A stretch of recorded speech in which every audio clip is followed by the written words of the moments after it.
least 30% of Israel's energy will come from renewable sources by 2030. That is the plan that made major headlines last week in Israel when it was approved by the cabinet. It means that the Israeli Energy Ministry will work to boost electricity production from renewable sources, primarily solar energy, from 17% to 30%. Now, the transition could save the economy around $2.4 billion a year. But while this plan is certainly a step forward for Israel's green future, data from the Environmental Ministry shows that the 30% target is lower than that of many other countries that are working to address climate change. Well, joining us to break this down is Israel's energy minister himself, Minister Yuval Steinitz. So, Minister, thank you so much for joining us. Pleasure being here. Now, Israel is a very densely populated country. It's a tiny country about the size of New Jersey. We have terrains and landscapes that really vary. But tell us about some of the problems that this presents in terms of finding green energy solutions for this country. First, I would like to show you the general picture. The general picture is very clear. Just 5 or 6 years ago, 80 or 90% of our electricity was produced from coal and other polluting fuels, like mostly like diesel or oil. Right. Today, already in 5 years, most of our electricity is produced from natural gas and solar system. And in 5 years from now, it will be only natural gas and solar system. This enable us, first we are the first in the world in the termination of coal and other polluting fuels and replacing them with natural gas and renewables. And second, it's enabled us in just 5 years, for the first time in our history, not to increase air pollution, but to reduce air pollution dramatically. We reduce air pollution from around 25 power stations around the country by 60% so far. And in 5 years from now, when the use of coal will be finally terminated, it will be 95% reduction in air pollution all over Israel.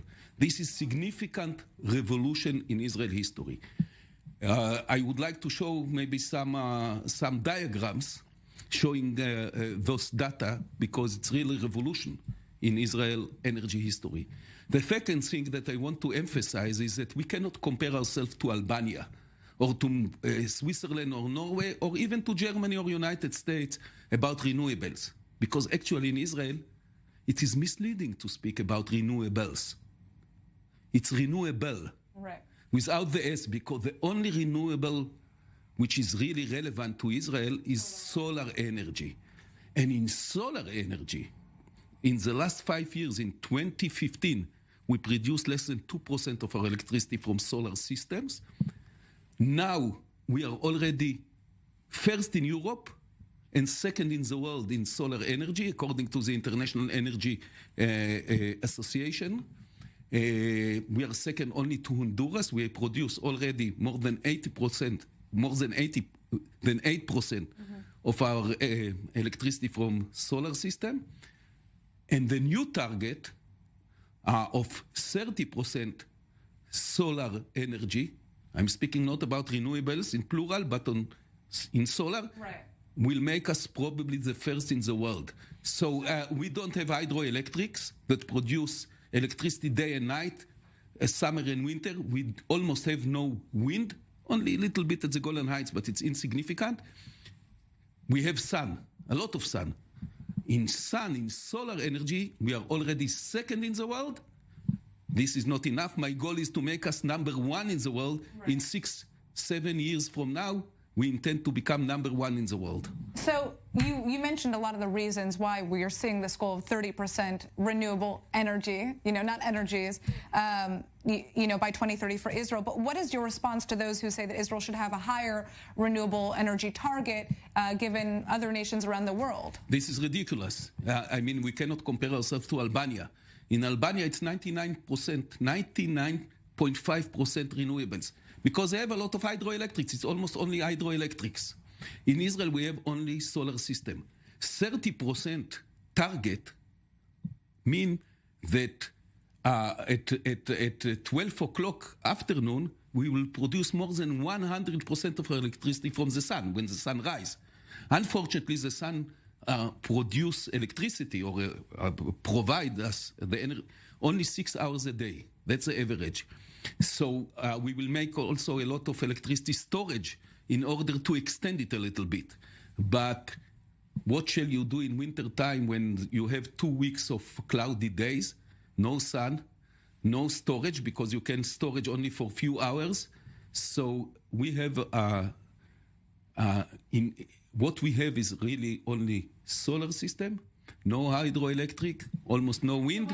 In solar energy, we are number 2 in the world, right, and we intend to become number 1 already in 2026 or 2027. So how does Israel get to a point where it's able to look at more than 30% renewable energy in this country? First, 30% is, many people are very skeptics that we can arrive to 30%. Right. This is a gigantic effort.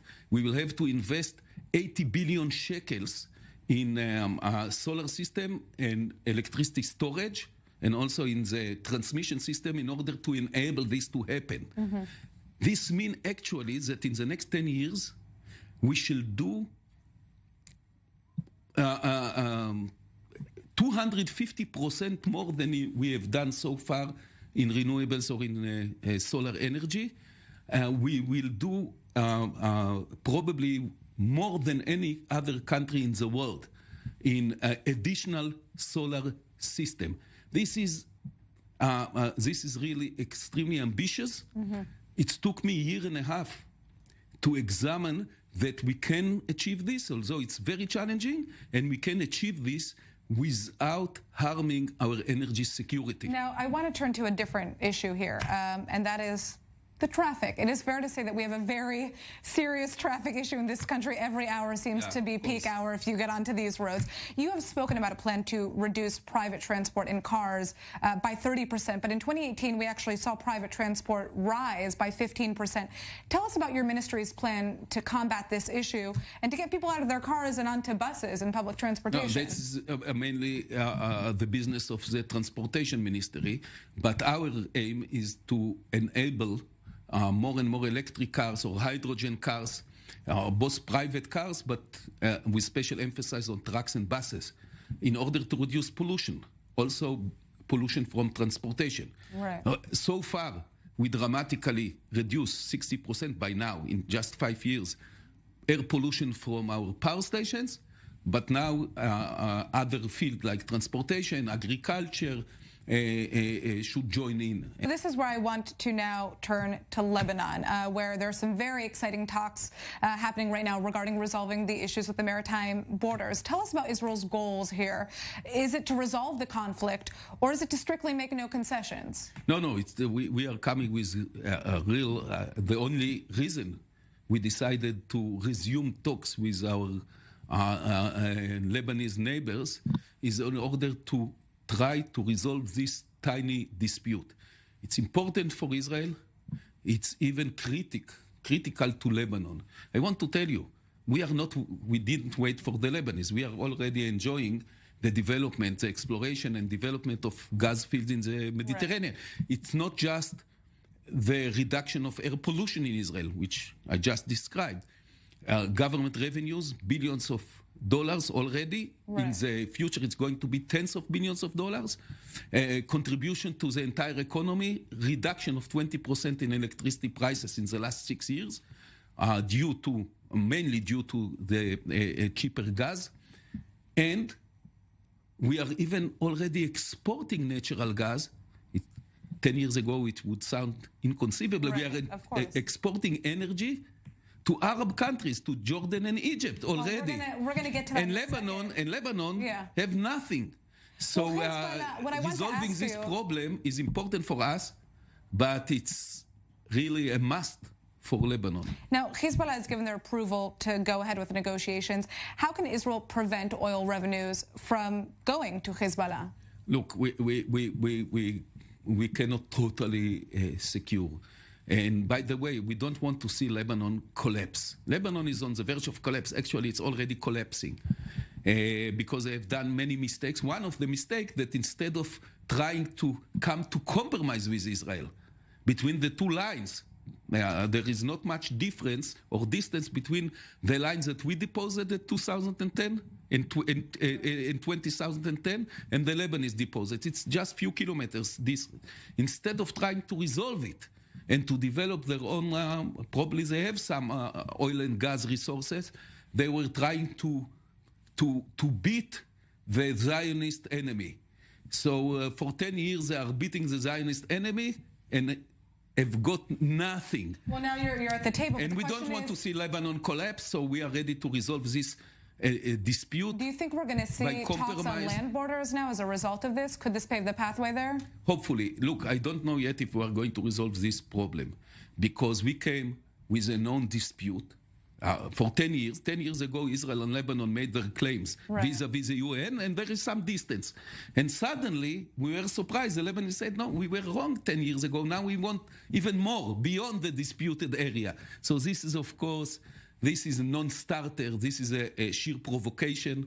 But if the Lebanese will come with a serious attitude, trying to resolve the already existing dispute, rather than enlarging the dispute, reducing the dispute and resolving it, it's good for us. It's crucial for them. All right. Well, Minister Steinitz, thank you so much for joining us. I guess the last quick question that I have for you here is, we are waiting for the U.S. to figure or finally count down its final ballots in the 2020 presidential elections.